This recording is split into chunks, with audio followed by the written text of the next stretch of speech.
sangat luar biasa. Bagaimana mereka membuat sistem itu menjadi lebih berdaya ya, wakaf itu menjadi lebih bunyi dan orang-orang di sana itu tidak segan-segan untuk membeli sahamnya dan mereka wakafkan. Saya bilang Masya Allah, ini kita bisa buat itu di Indonesia.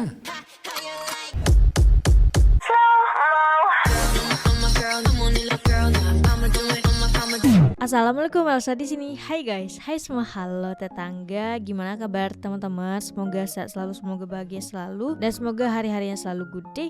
Selamat datang di channel YouTube Arsya Widianti Putri. Hari ini kita akan membahas persoalan yang menurut aku kita bisa banget mengambil banyak manfaat pada video kali ini, karena ini berkaitan dengan wakaf. Salah satu contoh wakaf di negeri Malaysia guys. Kenapa dominan wakaf di Terengganu? Karena di Terengganu itu mereka mempunyai tujuan yang luar biasa banget, yaitu tujuannya untuk membangun sekolah Islam guys. Dan menurut beberapa info yang aku baca juga bahwa Terengganu ini adalah peradaban wakaf pertama di Malaysia. Jadi bagaimana sih kelanjutan dari wakaf di Malaysia ini? Apakah ada fakta-fakta lainnya yang akan diungkapkan oleh Ustadz Henry Tanjung? Yaudah, tanpa berlama-lama langsung aja kita mulai video reaksinya. Are you ready? Let's go. Doakan yang menjawab salam saya selalu sehat dan berkah umurnya. Amin. Assalamualaikum warahmatullahi wabarakatuh. Waalaikumsalam.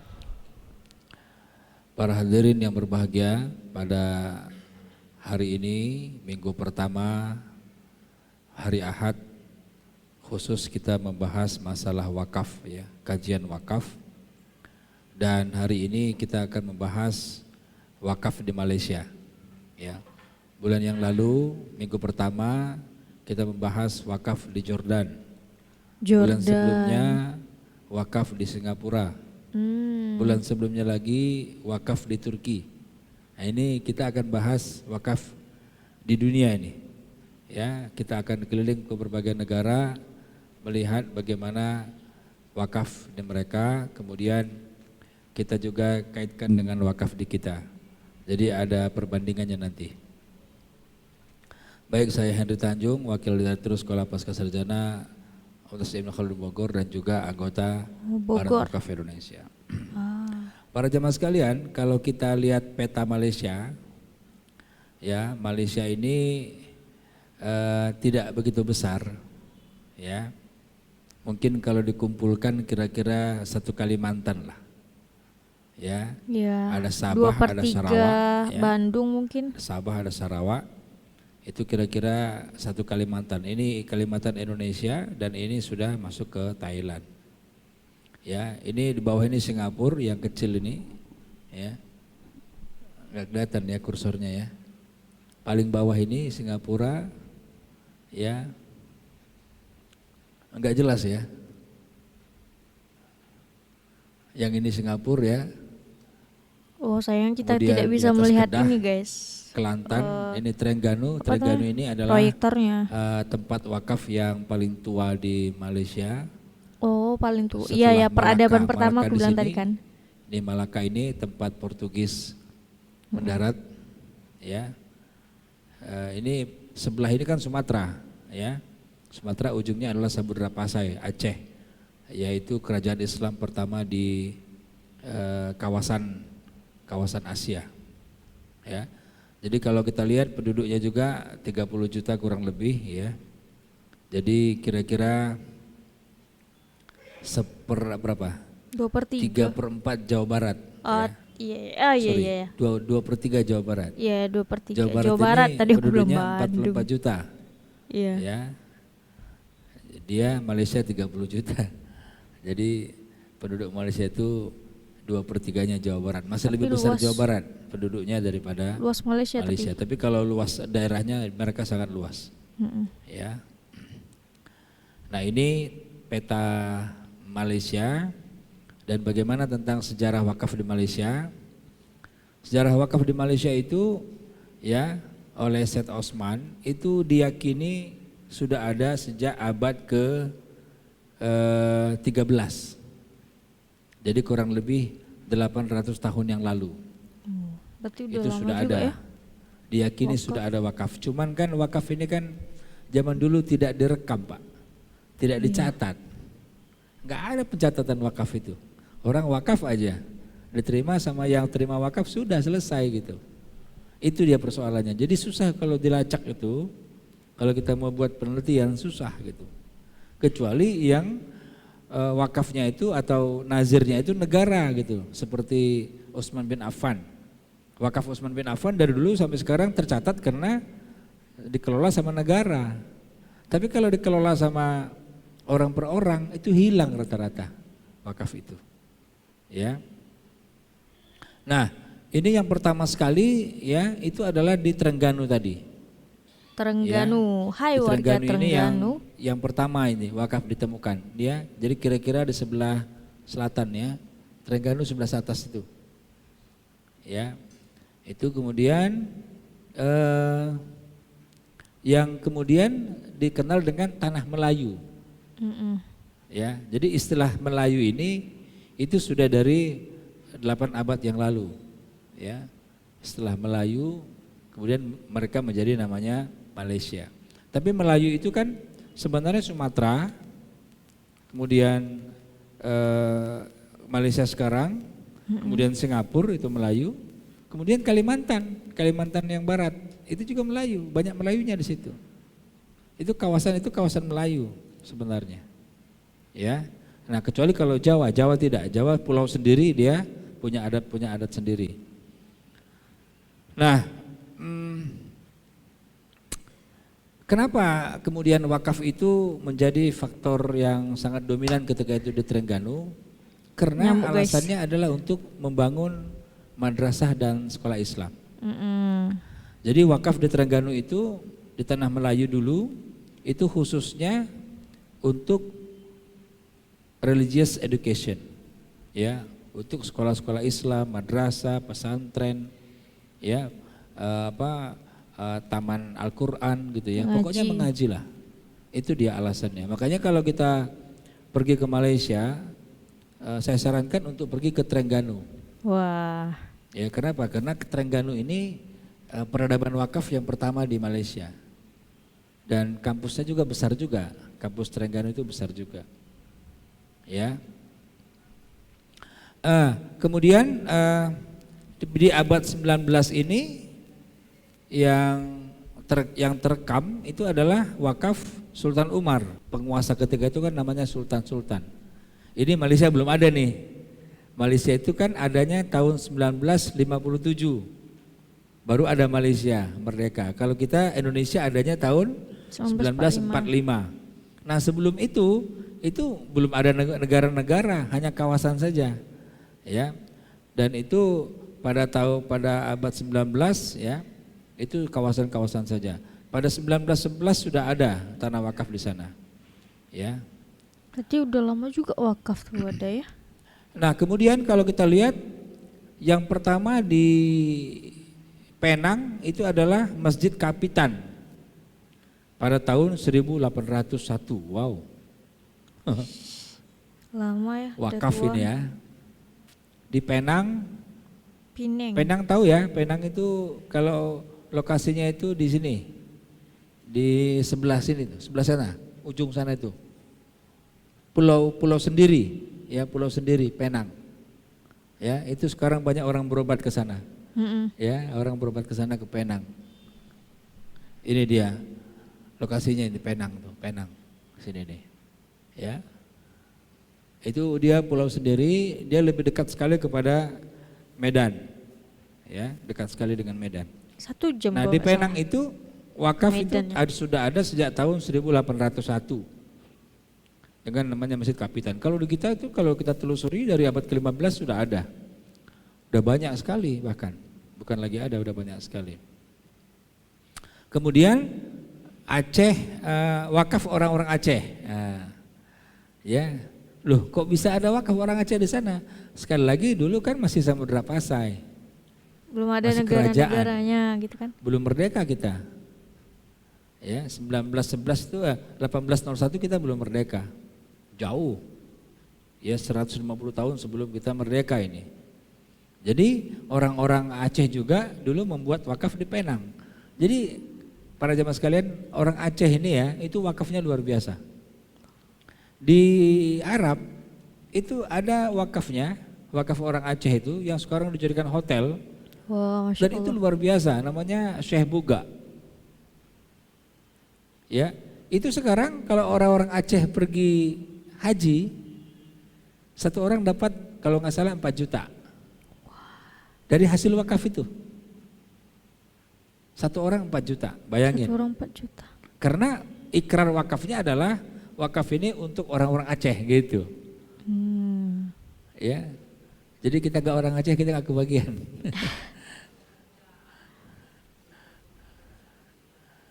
Iya, nanti akan saya jelaskan ya. Tapi ini ikrar wakaf kan jelas memang. Ikrar wakaf itu kan tergantung wakifnya siapa.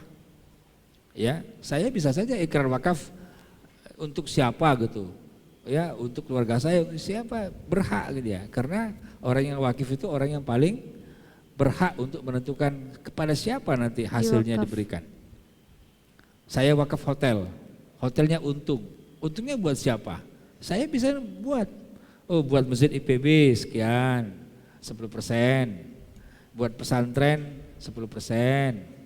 Ya, buat rumah sakit 20%. Itu hak saya sebagai wakif, sebagai orang yang berwakaf, ya. Itu pun sama dengan Syekh Buga tadi. Karena dia orang Aceh, ya sudah untuk orang Aceh saja dulu. Nah, gitu kan. Nah, ada undang-undang wakaf itu baru ada tahun 1911. Ya. Itu di Johor ya, dan kemudian Johor. di Perak pada tahun 1951 ya. Nah, ini tentang sejarah wakaf di Malaysia. Nah, bagaimana dengan hukum dan perundang-undangan tentang wakaf di Malaysia? Nah, secara asalnya karena Malay ini adalah orang Islam, hukumnya adalah hukum Islam ya. Hukum yang dipakai itu adalah hukum Islam. Ya, prinsipnya syariah. Ya, dan itu kemudian dibuktikan oleh Sultan Malaka pada abad ke-14. Ya. Inggris masuk ke Malaka tahun berapa? Portugis masuk ke Malaka tahun 1511. Nah, sebelum itu yang berkuasa Sultan Malaka namanya. Nah, Sultan Malaka ini sudah membuat prinsip undang-undang tentang wakaf dalam hukum Islam. Dalam kategori hukum Islam. Ya. Nah, Portugis masuk ke Malaysia tahun 1511 ke Malaka tepatnya, itu tidak mengutak-atik hukumnya. Jadi hukum beliau berjalan, dia masuk situ. Kemudian berikutnya Belanda tahun 1641. Jadi Belanda pernah juga masuk ke Malaysia. Cuman enggak lama. Ya, enggak lama. Kurang lebih, lama juga ini, 154 tahun. Lama, ya, lama tuh juga. Ustadz. Ya, tapi tidak selama Indonesia. Indonesia 350 tahun kan. Dia 154 Lama juga tahun, baru kemudian masuklah British, masuklah Inggris. Inggris masuk tahun 1795 sampai 1824, ya. Jadi ini hukum Islam itu enggak diotak-atik sama penjajah. Penjajah ketika itu Portugis, Belanda dan Inggris, ya. Nah, kemudian wakaf di Malaysia ini itu dia diatur atau diperintah atau dikelola oleh negara ya. Dengan masing-masing punya regulasi. Jadi di sana itu kan negara federal. Malaysia ini enggak seperti Indonesia. Indonesia ini republik satu, kemudian provinsi-provinsi itu harus ikut kepada aturan pusat. Kalau di Malaysia enggak. Federal. Dia negara federal masing-masing negeri Ada aturannya. itu punya hukum sendiri. Iya ada. Punya undang-undang sendiri. Nah, jadi misalkan Negeri Sembilan dengan Kelantan, dengan Perak, dengan Perlis itu beda-beda. Dengan Selangor yang Darul Ihsan Kuala Lumpur itu beda. Ya, dengan Johor itu beda lagi. Masing-masing punya hukum dia. Ya, masing-masing punya hukum sendiri. Nah, sehingga beberapa perbedaan terjadilah dalam hal pengaturan wakaf ini. Ya. Nah, kemudian diharapkan dengan adanya Departemen Wakaf ya di bawah Perdana Menteri ya. Jadi Departemen Wakaf ini di bawah Perdana Menteri ya, itu dapat membuat kemudahan-kemudahan lah ya dalam hal pengaturan wakaf di Malaysia ini ya. Saya langsung saja kepada contohnya. Wakaf di Malaysia itu salah satunya yang mengelola wakaf di Malaysia adalah namanya Wakaf An-Nur Corporation Berhad atau disingkat dengan One Corp.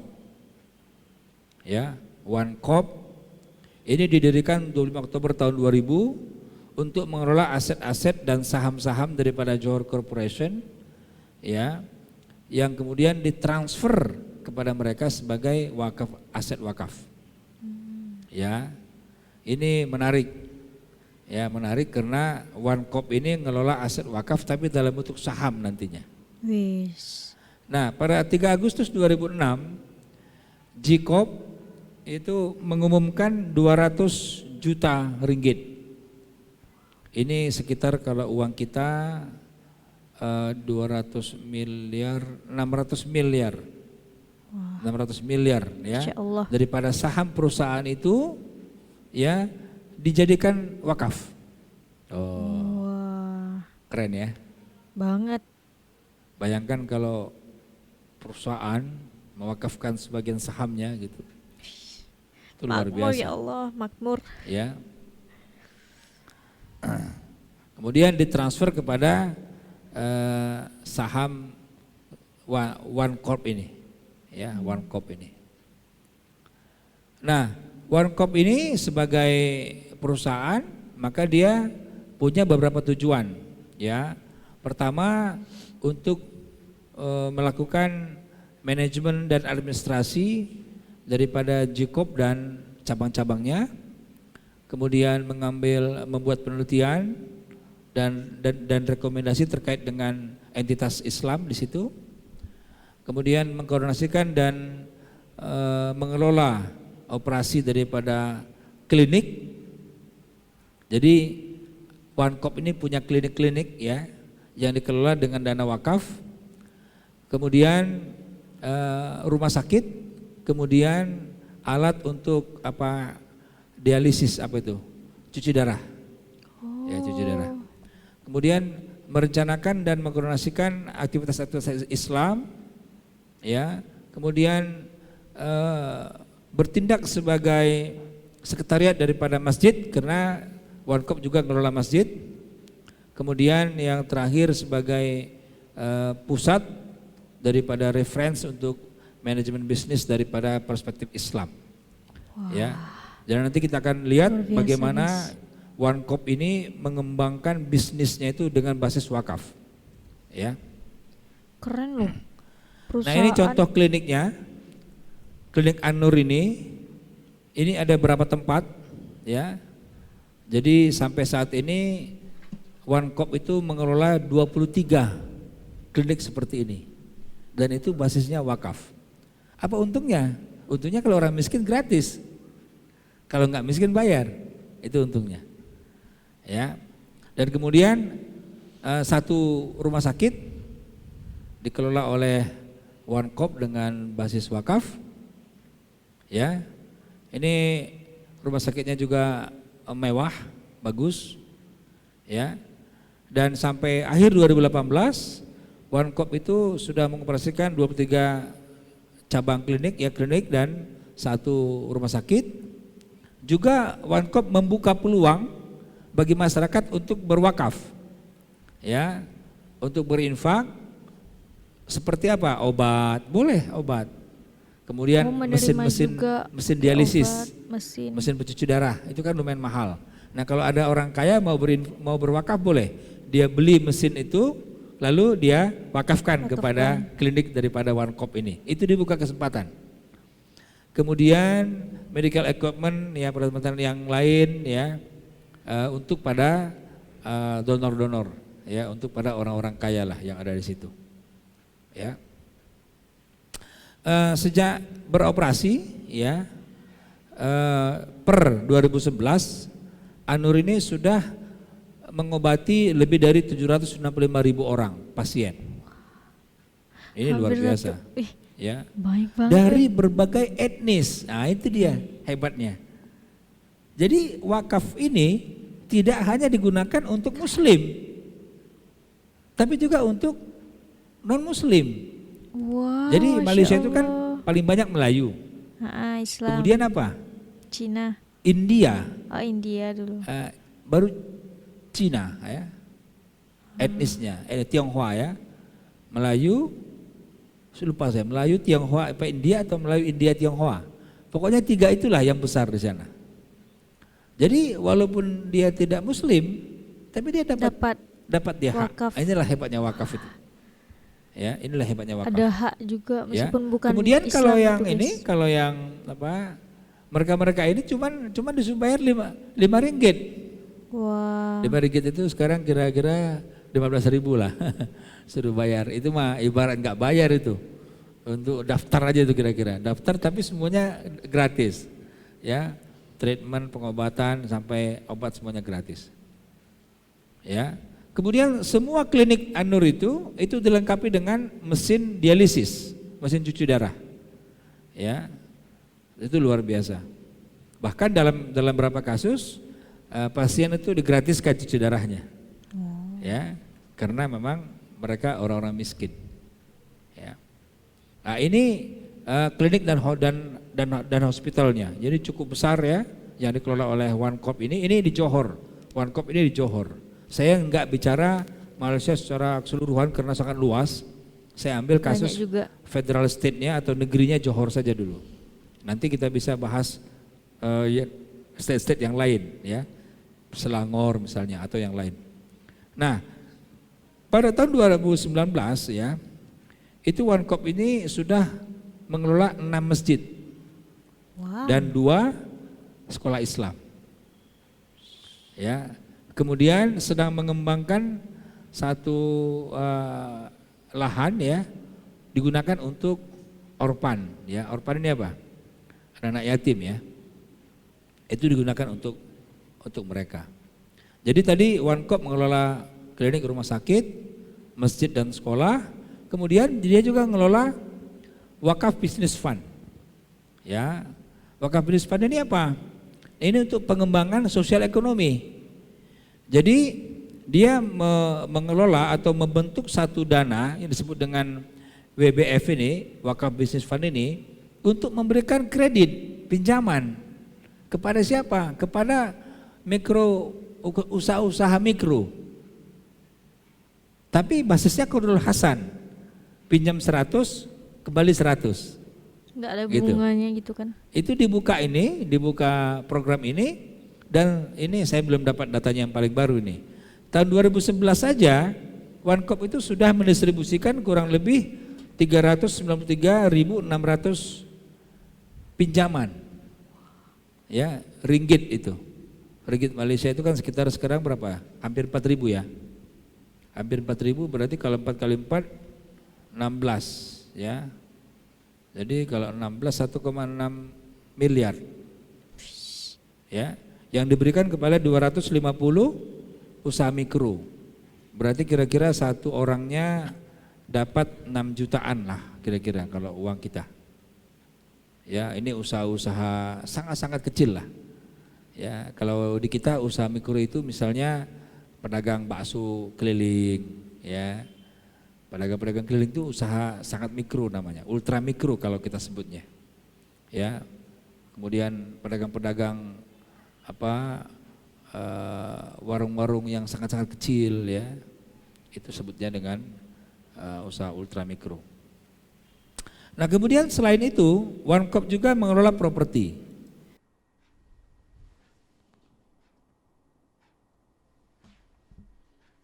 Oke, ini lanjut yang contoh wakaf di Malaysia. Ya. Jadi pada Desember 2017 nilai daripada semua propertinya One-Cop itu kurang lebih 202 juta. Wow. Kali 4.000. Ya. Berarti 8 miliar nilainya ya. 8 miliar propertinya. Kemudian One Cop sekarang memiliki 49 unit daripada komersial, office dan home, rumah ya, kantor ya, naiklah daripada tahun 2016 hanya 41. Ya, kemudian pada Desember 2017 total unit properti yang dimiliki oleh One Cop ada 6 unit shop office perkantoran di sekitar Johor Bahru, 12 unit daripada terrace house di Pasir Gudang, dan Ansor Tower ya. Ansor Tower ini menara Ansor ya, ini dia menaranya ya. Sayang kita nggak bisa Ini lihat proyektornya One Cop guys. juga mengelola ini ya sebagai aset wakaf. Kemudian yang menarik, ini menariknya apa? Karena ini termasuk yang pertama di dunia dan berhasil, itu adalah wakaf saham. Wakaf saham yang dikembangkan di Malaysia ini itu diperuntukkan untuk Larkin Sentral namanya. Larkin Sentral ini apa? Larkin Sentral ini adalah terminal bus, kemudian pasar rakyat ya, pasar biasa, kemudian di situ ada ruang parkir, kemudian ada di situ ada apa ini, kios-kios dagang, itu yang akan dibiayain dengan wakaf saham ini ya, Larkin Sentral namanya. Jadi Larkin Sentral ini GCOP itu akan mengundertake atau mengambil ya 1 billion ini berarti sekitar 4 triliun rupiah ya, proyek 4 triliun rupiah untuk Larkin ya, untuk Larkin. Ini dia contohnya, ini pasar yang ada di, jadi itu ada pasar, ada terminal, ada macam-macam di situ. Itu ada masjid apa dibuat jadi satu integrated system gitu ya. Itu diperlukan dana kurang lebih segitu. Nah, ini misalnya ini profil yang lama, profil pasar yang lama seperti ini, kemudian profil pasar barunya seperti ini. Nah, jadi sudah mungkin pasar biasa jadi mall gitulah kira-kira. Ya. Ini semuanya dari dana wakaf tadi. Upgrade gitu ya guys. Ya, dana wakaf tadi. Kemudian misalnya lagi kalau ini terminal ya, sebelum dikembangkan, sebelum di-upgrade, sebelum direnovasi ya. Kemudian setelah wakaf saham tadi ada, di-update, dimodifikasi menjadi seperti ini. Ya. Ini terminal. Ya, terminal. Jadi kalau kita lihat konsep di sana itu sangat luar biasa. Ya, sangat luar biasa.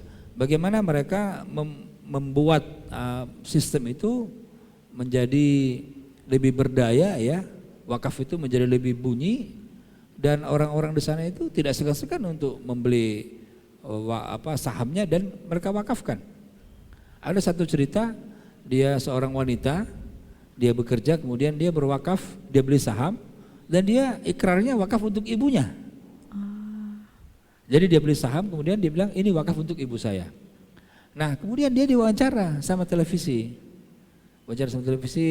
Kenapa wakafnya atas nama ibunya? Dia bilang karena dia cinta kepada ibunya dan segala macamnya gitu kan. Padahal ibunya di situ, disimpan sama orang TV gitu. Begitu dia selesai langsung dengan ibunya, langsung nangis dia ya. Jadi merasa terharu lah, itu kira-kira. Ya, ini iklannya ya, iklan bagaimana kemudian terminal dibuat sedemikian modern, ya sedemikian hebat dengan wakaf, gitu ya. Jadi bayangan kita kalau dulu wakaf itu ngurusin kuburan ya, ngurusin masjid, ngurusin musola, sekarang itu udah berubah. Sekarang itu wakaf itu bagaimana menjadi bisnisnya untungnya yang dipakai untuk orang-orang miskin gitu. Ini dia, ini yang saya tampakkan Larkin Sentral itu, ya. Ini yang ngelola One Cop, tadi saya sudah sebutkan, ya. Ini Nazir dia, di bawah kalau di kita di bawah gubernur lah. Jadi yang ngelola langsung negara. Ya, ini pasar-pasarnya yang di-upgrade menjadi pasar modern. Ya, ini yang ada di situ di-upgrade menjadi pasar modern. Ya, jadi terminal ini cukup besar. Satu harinya 26.000 orang di situ dan 9 juta orang setahun. Karena Johor itu perlintasan antara Kuala Lumpur dengan Singapura. Jadi itu tempat perlintasan. Bolak-balik gitu kan. Tempat orang bolak-balik jalan. Ini tadi Ansar, ini dia gedungnya tinggi sekali. Di sinilah Warkop itu beroperasi. Nah, ini pemerintahannya Johor itu. Ya. Dan ini adalah Larkin Sentral yang ingin dibangun dengan lebih modern. Ya. Nah, nanti kita cari ya gambar seperti apa, guys. Kemudian dan setiap orang itu bisa berwakaf di situ. Ya. Ini dia klinik wakaf An-Nur, ini dia masjidnya. Ya. Nah, jadi kita lihat bagaimana mereka mengelola wakaf itu ya. Ini tampak atas. Ya. Ini proyeknya sekitar 85 juta ringgit ya. Jadi orang beli saham diwakafkan dan itu modelnya bisa 100 ringgit atau 10 ringgit. Jadi 100 ringgit kita dapat sama saham, nanti bisa dicicil 10 100 dapat lagi gitu. Jadi model nyicil, beli saham dengan cara nyicil gitu. Ya. Karena ini termasuk wakaf saham yang berhasil. Ya, di kita masih membahas fikih boleh enggak wakaf saham. Nah, di Johor itu sudah berhasil gitu, ya. Jadi ya itulah perbedaannya. Ya, tapi sekarang pun kita sudah mulai menggalakkan. Aku baru tahu loh jujur. Bahkan ada di sana wakaf pewakaf saham itu dapat potongan 7% untuk pajak. Jadi kalau sudah berwakaf ada buktinya nanti bisa dapat potongan 7% untuk pajak, ya. Ini dia cara-cara membayarnya sudah dengan modern sekali, dengan online, dengan ATM, dengan apa gitu ya. Dan mereka nanti kembangkan untuk ke arah sana. Ya, ini pengusaha gerai Mirbus ya. Jadi ini nanti yang akan dibuat modern dia. Nyaman gitulah, nyaman lah sebenarnya, bukan modern, nyaman. Ya. Jadi dibuat senyaman mungkin ya orang-orang. Ini juga Tai Maiseng ya, pedagang buah dan sayur-sayuran. Ya. Seperti itu juga. Nah, nanti dibuatnya seperti ini konsepnya. Ya. Nah, tadi yang tadi itu pasar seperti itu nanti dibuat menjadi pasar modern dan orang-orang yang belanja tiket itu tidak lagi ngantri di loket ya, tapi sudah kemudian setiap orang tuh ada duduk, ada seperti ini. Ya, dilengkapi dengan penghawa dingin dengan AC yang bagus. Ya. Nah, ini proyeknya sedang berjalan ya, dimulai dari pada tahun 2015 dan terus dikembangkan. Nah, kenapa saya tahu? Karena kalau nggak salah 2 bulan yang lalu, mereka pengurus Jikop ini, pengurus Warkop ini datang ke kantor saya di BWI, datang ke Badan Wakaf Indonesia, minta presentasi tentang program wakaf di Johor. Nah, kemudian setelah saya dengarkan, saya jelas, ternyata luar biasa. Dan mereka itu menyasar orang-orang Indonesia untuk beli wakafnya. Coba bayangkan. Orang Malaysia datang ke Indonesia untuk jual wakaf. Saham tadi, tapi wakaf gitu. Jualan saham lah istilahnya, tapi wakaf. Dia mau cari investor di Indonesia. Hebat gak? Saya bilang, Masya Allah, ini kita bisa buat itu di Indonesia. Ya, kita bisa buat itu di Indonesia. Nah, ini saya dan kawan-kawan di BWI itu sekarang sedang berusaha menggarap ini. Ya, tapi pelan-pelan lah caranya. Ya. Nah, ini ustazahnya yang menjelaskan tentang pentingnya berwakaf saham ya. Karena bayangin ya, 9 juta orang pengunjung terminal itu dalam setahun, itu kalau kita wakaf pahalanya mengalir terus. Iya. Coba. Itu tuh 9 juta orang kalau berdoa semua. Dapat surga tuh. Kena kebagian kita, kecipratan kita doanya. Ya. Gitu. Oke, nah jadi setelah penjelasan dari Ustadz Henry Tanjung mengenai wakaf atau contoh wakaf di Malaysia, ternyata di Malaysia itu memang royal banget soal wakaf juga guys, terutama di Trengganu, Johor, Pineng, seperti yang Ustadz Tanjung jelaskan tadi. Dan aku pribadi juga baru tahu kalau ada yang namanya wakaf saham. Nah, di Indonesia masih belum menjalankan itu, tapi di Malaysia udah sukses menjalankan itu gitu. Tapi ini adalah pemberitahuan atau video 4 tahun yang lalu. Nanti coba kita cari perkembangannya seperti apa, apakah di Indonesia sudah menjalankan wakaf saham ini atau masih rencana-rencana saja. Pada video kali ini aku berharap dan aku yakin juga kita mendapatkan informasi. Mana tahu teman-teman semua setelah menonton video ini mau wakaf saham juga kan. Jadi kayak cukup sekian video reaction kali ini. Bagi teman-teman yang suka sama video ini, jangan lupa untuk like, komen, dan subscribe, dan kita ketemu di next video. Bye bye. Assalamualaikum.